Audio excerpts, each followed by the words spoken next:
നമസ്കാരം, ആരോ വിഷനിലേക്ക് സ്വാഗതം. ലോകം മുഴുവൻ ജൻസി പ്രക്ഷോഭം നടത്താനുള്ള ശ്രമത്തിലാണ് പല കേന്ദ്രങ്ങളും. പ്രത്യേകിച്ചും അമേരിക്കൻ ഡീപ് സ്റ്റേറ്റ്, പാകിസ്ഥാന്റെ ISI തുടങ്ങി നിരവധി പേർക്കാണ് ഈ ജൻസി പ്രക്ഷോഭവുമായി ബന്ധപ്പെട്ട താല്പര്യമുള്ള രാജ്യങ്ങളിൽ അവർ പ്രവർത്തിക്കുന്നത്. ഇതിനെല്ലാം ചുക്കാൻ പിടിക്കുന്നത് അമേരിക്കൻ ഡീപ് സ്റ്റേറ്റ് ആണെന്നുള്ള കാര്യത്തിൽ സംശയമില്ല. അവർക്ക് താല്പര്യമുള്ള സർക്കാരുകളെ ഭരണത്തിൽ കൊണ്ടുവരുന്നതിന് വേണ്ടി ഭരിച്ചുകൊണ്ടിരിക്കുന്ന സർക്കാരിനെ ഈ കലാപത്തിലൂടെ പുറത്താക്കുന്ന രീതിയാണ്. അതിന് പ്രത്യേകിച്ച് കാരണമൊന്നും വേണ്ട, ചെറിയൊരു കാരണം മതി അതുപോലും പുകഞ്ഞ് സർക്കാർ രാജിവെക്കേണ്ടി വരുന്ന രീതിയിൽ എത്തിച്ചേരുന്ന രാജ്യമെമ്പാടും വ്യാപിക്കുന്ന പ്രക്ഷോഭമായി മാറിക്കൊണ്ടിരിക്കുകയാണ് ഈ അടുത്ത കാലത്ത് ജൻസി പ്രക്ഷോഭം.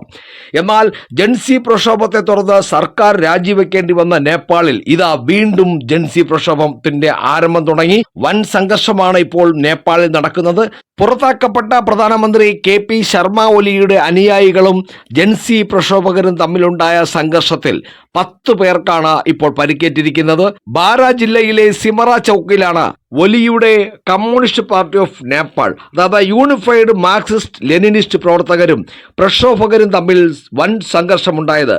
പാർട്ടി ജനറൽ സെക്രട്ടറി ശങ്കർ പൊഖറയിലും യുവജന നേതാവ് മഹേഷ് ബസ്നറ്റും സർക്കാർ വിരുദ്ധ റാലിയിൽ പങ്കെടുക്കാൻ സിമറയിൽ എത്തുന്നതായിട്ടുള്ള വാർത്തയെ തുടർന്നാണ് ഇവരെ തടയുന്നതിന് വേണ്ടി പ്രക്ഷോഭകർ വിമാനത്താവളത്തിലെത്തിയത്. ഇവിടെ വച്ചാണ് ഏറ്റുമുട്ടലുണ്ടായത്. സംഘർഷത്തെ തുടർന്ന് നേതാക്കൾ റാലി റദ്ദാക്കി മടങ്ങി. ജില്ലയിൽ പിന്നീട് കർഫ്യൂ പ്രഖ്യാപിച്ചിട്ടുണ്ട്. എന്നാൽ നിരോധനം ലംഘിച്ച് പ്രക്ഷോഭകർ തെരുവിലിറങ്ങി പോലീസുമായി ഏറ്റുമുട്ടി. ഇത് തന്നെയാണ് ജൻസി പ്രക്ഷോഭത്തിന്റെ ഒരു രീതി. ഒരു നിയമവുമില്ല. പട്ടാളമായാലും ശരി, തോക്ക് കൊണ്ടുവന്നാലും ശരി, ഇവർ പിന്മാറില്ല. കൂട്ടത്തോടെ ആയിരക്കണക്കിന് അല്ലെങ്കിൽ 10,000-കണക്കിനോ ലക്ഷക്കണക്കിനോ ജനങ്ങൾ ഒരുമിച്ച് അറ്റാക്ക് ചെയ്യുക. ഇത് ജനങ്ങളല്ല, ശരിക്കും മറ്റേ വാട്സപ്പ് അല്ലെങ്കിൽ ഫേസ്ബുക്ക് തുടങ്ങിയ സോഷ്യൽ മീഡിയാസ് വഴി ഈ ആക്രമണം ആസൂത്രണം ചെയ്യുകയും ഇവരെല്ലാവരും ഒരുമിച്ച് ചേരുകയും അല്ലെങ്കിൽ ഇന്ന സ്ഥലത്ത് എത്തണമെന്നും ഈ കാര്യങ്ങളെല്ലാം സോഷ്യൽ മീഡിയാസ് വഴി കമ്മ്യൂണിക്കേറ്റ് ചെയ്തുകൊണ്ട് ഇവരെല്ലാവരും ഒരുമിച്ചെത്തുകയും ഇതിനുവേണ്ടി പ്രക്ഷോഭത്തിലൂടെ ഗവൺമെന്റിനെ താഴെ ഇടാനുള്ള ശ്രമത്തിലാണ്. അതിനുവേണ്ടിയുള്ള ആയുധങ്ങൾ വരെ കൊടുക്കുന്ന പല ഡീപ് സ്റ്റേറ്റ് മാത്രമല്ല പല രാജ്യക്കാരുമുണ്ട് ഇവരെ സഹായിക്കുന്ന. കാരണം ഇതെല്ലാം ഈ ഒരു ഭരിച്ചുകൊണ്ടിരിക്കുന്ന സർക്കാർ താഴെ ഇറങ്ങണമെന്ന് ആഗ്രഹിക്കുന്ന ചില രാജ്യങ്ങളുണ്ട്. പ്രത്യേകിച്ച് നമ്മുടെ ഇന്ത്യയിൽ തന്നെ ഇത്തരത്തിൽ ജൻസി പ്രക്ഷോഭം ആരംഭിക്കാൻ പഠിച്ച പണി 18 നോക്കിയെങ്കിലും ഒരു ജൻസികളെ ഇതിനകത്ത് നരേന്ദ്രമോദിയും അമിത്ഷായും അനുവദിച്ചില്ല എന്നുള്ളതാണ്.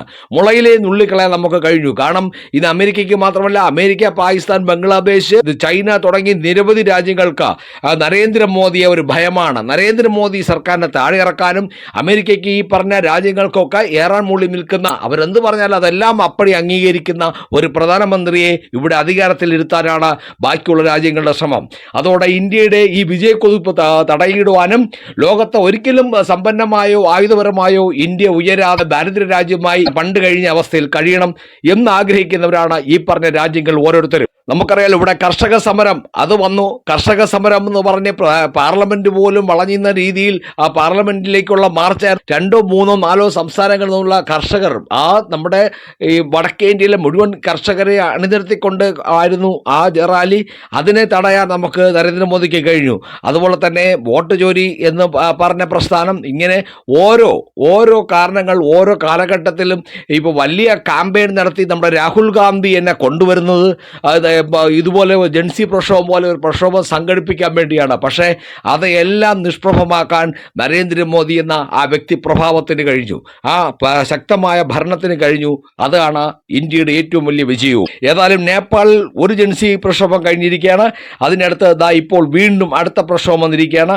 ഇത് ഇനി ഈ 1-2 ദിവസം കൊണ്ട് തന്നെ ഇത് മൂർധന്യാവസ്ഥയിലെത്തുകയും എത്ര നൂറുകണക്കിന് ആളുകൾ, എത്ര പേർ മരിച്ചു വീഴുമെന്നോ എന്തൊക്കെ തീയിട്ട് നശിപ്പിക്കുമെന്നോ ഉള്ള കാര്യങ്ങൾ വരും ദിവസങ്ങൾ കാണാം. അപ്പോൾ മറ്റൊരു വീഡിയോയുമായി വീണ്ടും കാണാം. നന്ദി, നമസ്കാരം.